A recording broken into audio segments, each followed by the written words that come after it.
गोजोन फुंबिलि लोगोफोर दिनै नुगासिनो नै गारि आरो गारि फैगासिनो नै गोदोर गोदोर बासबो दङ नै ओमफ्राय लोगोफोर दिनै सानजा गहपुर बियाबनि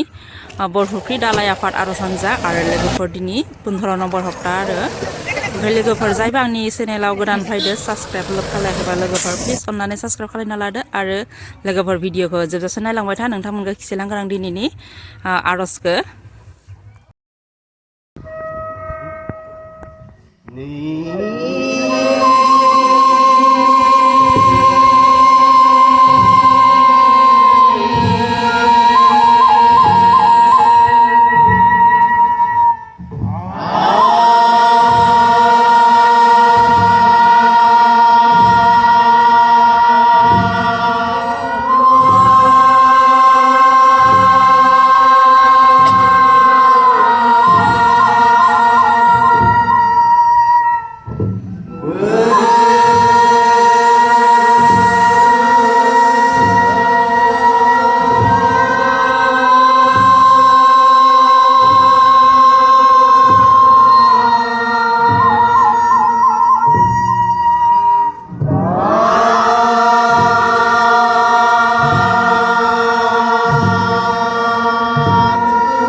মোৰ শ্ৰদ্ধাৰ পাথৰ মহাসভাৰ সমূহ কৰ্মকৰ্তা তথা উপস্থিত ৰায়, আজি মই কিছু মানে অকণমান মোৰ দেৰি হ'ল, যিহেতু মোৰ মানে কৰ্মই তেনেকুৱা। অফিচত জইন কৰিয়ে মই মানে দৌৰা দৌৰিকৈ আহিছোঁ। বসুমতৰ দাই ফোন কৰিলে আজি আপোনাৰ আৰচত আপুনি আহিব লাগিব। এই 15তম সাপ্তাহিক সমূহীয়া আৰচ প্ৰাৰ্থনা আজি মই আপোনালোকৰ ওচৰত ভাগ লৈছোহি। মই সঁচা কথা ক'ব গ'লে মই বড়ো সম্প্ৰদায়ৰ এগৰাকী বোৱাৰী, কিন্তু মই অসমীয়া সম্প্ৰদায়ৰ ছোৱালী। মোৰ ইণ্টাৰ কাষ্ট মেৰেজ, কিন্তু আহি মইতো ভাষা বুজি পোৱা নাই, কিন্তু ইমান আন্তৰিকতাৰে ইমান ধুনীয়াকে আৰজ কৰিছে বা মই ভাগ লৈছো, মোৰ অন্তৰ চুই গৈছে। মই অজানিতে মোৰ চকু পানী ওলাই গৈছে। মানে আপোনালোকৰ আৰজৰ সুৰে মোৰ ইমান অন্তৰ চুই গৈছে যে মই নিজে আৱেগিক হৈ গৈছো। মই নিজকে ধন্য মানিছো। মই আজি ইয়াত উপস্থিত থাকিব যে মোৰ এই সৌভাগ্য হৈছে, মানে ভগৱানৰ ওচৰত মই নিজকে কৃতজ্ঞ বুলি ভাবিছো।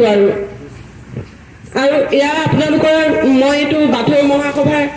আইনী উপদেষ্টা হিচাপে আছো। এতিয়া ইয়াৰ যিখিনি এতিয়া বোধহয় যিখিনি বাথৌ মহাসভাৰ মাটি সম্পৰ্কীয় যিখিনি কাম কাজ চলি আছিলে, বোধহয় এটা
गहपुर हालामनि दैदेनगिरिफोरानो गासैबो गहपुर हालामनि बुंनो थाङोब्ला गासैबो बोसोनगिरिनिफ्राय फाउन्डेसननिफ्राय गहपुर हालामनिफ्रायसो जों सोलोंनाय जेरैबायदि फुलेस्वरी आब'मोननि बिबुंथिखौ आं स्टार्टनिफ्राय जोबजासे खोनासंनो मोजां मोनोमोन आरो दा बुंलांनाय बिथां फंबाय निजोरा आब' बिथांमोननि बिबुंथिखौ मोनोबा जों गोबां माने मोजां मोनोमोन आरो आफादाव सालायजेननायनिफ्राय आफाद माबा बिबुंथि लाजेननायनिफ्राय जोबजासिम जों थानानै खोनासंथारोमोन माने खिन्थु आं जे सानाखैमोन सानसे बेलासे आंबो बिबानाव मोना आं दिनै गसंनांगोन होननानै नोंथांमोननि खाथियाव आं गसंनो हानाय खर' दैखांनानै बुंनो हानाय आंहा जेबो माबा गैया रोंगौथिबो गैया थेवबो बिथांमोनहा नोंथांमोननि आरो जोंनि जिल्लानि माबाया आलासिफोरा सफैनो हायैयाव फंनैसो बुंनो थाखाय खावलायनायाव आं बेखिनिखौनो बुंनो गसंबाय आंलाय नोंथांमोनखौ मा होननानै माबा खालामबावनो बिबुंथि होनानै बोसोन होबावनो हानो नोंथांमोनहा गासैबो मिथिखा हसिखा रोंखा राखा गासैबो थेवबो बुंनो होनायखाय आं फंनैसो एसे बुंनोसै जों जिहेतु माइनाव आफादनि जानानै माइनावफोरनि फारसे एसे बुंनांगोन हायोबा नोंथांमोननि खाथियाव सोरनिफ्रायबा आं सोलोंगोनसो आरो आं माखौबा मिथिनायखौ नोंथांमोननो एसे बुंनाय बायदि शेयार खालामफानायसै आरो जोंहा दा मावनो गोनाङा माइनावफोरा गोबां खामानि थायो न'आवबो गोबां थायो आरो न'जों लोगोसे गथ' गथायजों लोगोसे खामानि दामानि मोनफ्रोमबो मावनायानो बुंनो थाङोब्ला न'खर मोनसेयाव हिनजाव मानसिनि नंगौना नङा रायजोफोर बांसिन हिनजावफोरानो हौवाफोरखौलाय मा आसा खालामनो होननाय बायदि जायो आरो हौवाफ्रा हाग्रानि फिसा होननानै जोंनि बिमा बिफाया गोदो बुङोमोन नोंसोर हौवाफोरखौ बारा आसा खालामनाङा होननानैबो बुङो आरो बेनिखायनो जोंबो दा आसा खालामा सोरांनाय लोगो लोगो जों गावनि मावनांगौखौ मावबाय दांनांगौखौ दांबाय संबाय खुरबाय गथ' आंहाबो सानै दं आंबो बेबायदिनो आरो हयथ' नोंथांमोननियावबो दानिया बयखौबो नुयो आं फ्रायानो खिन्थु सोरखौबा एसे बेलेग नुयोबा एसे रायदबबोयो आरो आङो नोंसोर मानो गथ'फोरखौ एसेबां हगारदों होननानै गथ'फ्रा जिद खालामखायो आब्रा खालामखायो अननायनिबो मोनसे सिमा दं जोंथ' गासिबो बिमा हिसाबै साफ्रोमबो गावनि फिसाफोरखौ बयबो गोरबोजों अननाय होयो नाथाय बे अनरायनानै गाज्रि लामाजों जेन दाथांथों बेखिनिखौ जों बिमाफ्रा एसे बांसिन नोजोर होबानो जाबाय अननायावनो माने जेखौ नांगौ होनो बेखौनो होफ्लाङो उन्दैनिफ्राय जेब्लासिम फोरोङा होमब्लासिम गथ'फ्रा देरनानै माने मानिनो हायै जायो नंगौना नङा बै फंबायमोनहा मोनथिगोन जेनेबा बिथांमोनहा जेनेबा दा रोंगौथि लाबाय बिमामोननि माबा मोनसे बिसोरनि सायाव मानिनाय माबानाय हयथ'बा उन्दैनिफ्राय एसेबाबो थाबोनायखाय बिथांमोनहा आं गावनिखौनो बुंनांसिगोन दा सोरनिखौ बुंबावनो जेनेबा आं उन्दैनिफ्राय हगाराखै गथ'खौ दिनैसिम आंनि फिसाया बाइक सालायनो रोङा दा आं बेखौनो सानो आं गाव गोरोन्थिसो मावखोना मोजां मावखो बिएससि पास जाजासे आं गावनो स्कुटिजों लांबाय दोनहैबाय आरो न'सिम आं लाबोफिनो टाइम जाबा आरो थांफिनबाय नांगौ आंनिनो खस्थ' जायो बिनिफ्राय आङो माने न'नि खामानियावबो आंनि हौवाखौ आं लामा नायफेरा आरो बांसिन खालि टाइमाव फैबानो जाबाय न'खरनि नांनाय मानिखौ हौवाफ्रा गथायना होखायो नङा होमबा खायसे दं समय मथे गथायना होनो हाया नोंथांमोनहाबो सेस्था खालाम हौवाया हिनजावा जेसेबां बिबान दं हौवाहाबो बेसेबां बिबान दङ साननो थांबा ओमफ्राय गाज्रि जायोबा बिमानि बदनाम मोजां जायोबा बिफानि नाम दुखु नाङो माब्लाबा नङा होमबा दुखु नाङो आरो मालाबा खस्थ'आ आं बांसिन खालामबाय नामा बेहा मोनबाय बिदिबो मोनलायलाङो ना समाव एसे खिन्थु बिसोरो बिफानि नामानो जाथों जियानो जाथों गथ'आ मोजां जाबा गावनो गाव गोजोननाय मोनो नङा होमबा बेनिखायनो नोंथांमोनहाबो गासिबो बयबो नाजाखायो बयहाबो गथ' गथाय फरायनाय दं न'खरावबो बयनाबो आजिखालि गोदोनि जुग नंला बिहाव बिखुनजोफ्राबो इसेबां गोदोनि बायदि जबरदस्ति मावथाब होग्रा नंला बा रायथारबाबो माबा नंला सहायनो हानायानो बयनिख्रुइ गिदिरसिन धोरोम आरो आंनि साननाय बायदिब्ला बहुद सहायनांगौ जायो जेनेबा गावनि बिमा बिफानि न'आव मोनबोनाया जोंहा गुबुन हौवानि न'आव बिराद सोलोंनांगौ थायो हौवानि गामिजों न'खरजों लोगोसे रायजो राजाजों गोरोबहैफानो गोबां नाजानो गोनां जायो ओमफ्राय बेफोरखौ गासैखौबो नाजानानै रोंहैजोबोबा नोंनिनो सानसे बेलासे जै जागोन सानसे बेलासे गावनि आथिङाव गाव गसंनो हानाय जागोन नों मोजां रोंबोनायखौ नों बैयाव गाज्रिखौ फोसाबनो नाजा आरो जिथु अबेबा गाज्रि माबा दङ बेखौ सोलायहोनो नाजा आरो गारहोनानै जायखौ मोजां बेखौ ला बेखिनिखौनो आं खावलायबाय नोंथांमोननिसिम आरो हौवाफोरनिथिंबो जेनेबा खायफा दङ है बिमायासो खालि बिमायासो बिदि होनग्राबो दं नोंथांमोनाबो बिमायासो होननायनि सिगां एसे बिमाजोंबो शेयार खालाम खोमा गथ'आ मा अबस्थायाव दं डाइरेक्टयै बिमाखौल' दायबो दाहो आरो खायसे बिमाया जोंनाबो दङ माने फिसानि दायखौ लाखोमाजोबनो नागिरग्रा बिदिबो दं बिदिबो दा लाखोमाबाथाय माने गथ'आ गाज्रि लामायाव थांनायनि माबायाव फैयो मोनसे माबायाव नुदों नङा कमेडि बायदि मोनसे दङना गासिबो माबानानै गाज्रिखौ नुनानैबो बिमाया लाखोमानानै गथ'आ गाज्रि जाहैनाय थिग बेबायदि जोंनि गथ' गथाया दाजाथों आरो मोजाङाव आगान सुरलांथों गथ' गथाय मोजां जाबानो जोंनि जेनेरेसना मोजां जालांगोन जोंनि जेनेरेसना मोजां जाबानो आरो बिसोरनि गथ' गथायनि दिनावबो मोजां जागोन मोजां जालांनायखौसो जोंनो नांगौ गाज्रिखौ जोंनो नाङा गोदोआव जि जालांबाय जोबलांबाय नाथाय गोदोनि समजों लोगोसे दानि समा गोबां फारागथि दं गोबां फाराग नुयो आरो जों दा बे दानि जुगजों माने फरायनायजों लोगोसे एसे गथ' गथायखौबो गियानजों लोगोसे मानसिजों माबायदि बिहेभ खालामनांगौ गिदिरखौ बोरै मान होनांगौ उन्दैखौ बोरै अननांगौ बेखिनिखौ खालामनो रोङाबानो जों गियान गैयै नङा होमबा गोनां गैयै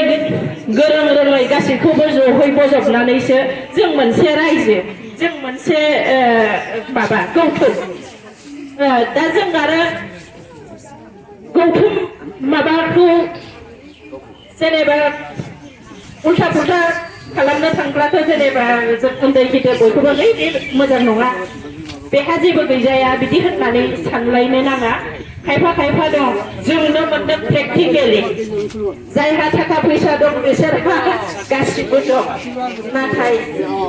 समाजजों गोरोबनो हानाय अननाय गोसो बेफोरखौ होलायनो हानायासो गावनि गुबै गियान होननानै आं सानो आरो बेनिखायनो आङो बाराखौ मा बुंबावनो आं जेबो रोङा बुंनो थांब्ला आंहा जेबो गियान गैया आं माने नों आं मावदोंब्ला नोंसोरो नोंथांमोनजों आखाइ हमलायनानै थांफानोसो आं दिनै बेयाव नेहाथारि हिसाबै गसंदों आंहा गोबां बै आब' फुलेस्वरिमोन बायदि आब' निजोरामोन बायदि गियाननि खोथा सोनो हानाय आंहा जेबो अबिगथाबो गैया थेवबो आं फंनैसो बेखिनिखौनो बुंनानै आंनि गोरोन्थिनि थाखाय निमाहा बिनानै नोंथांमोननि खाथियाव खर' गंग्लायै आरज गाबनानै आं आंनि बिबुंथिखौ बेखिनियाव दोनथ'बाय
लोगोफोर आरज जोब्बाय ओमफ्राय नै इथिं प्रसाद रानगासिनो गासिबो जागासिनो आरो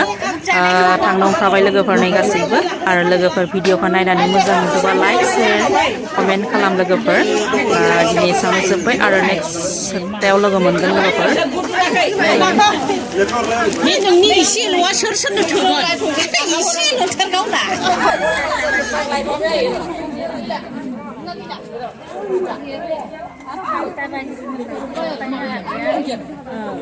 Apa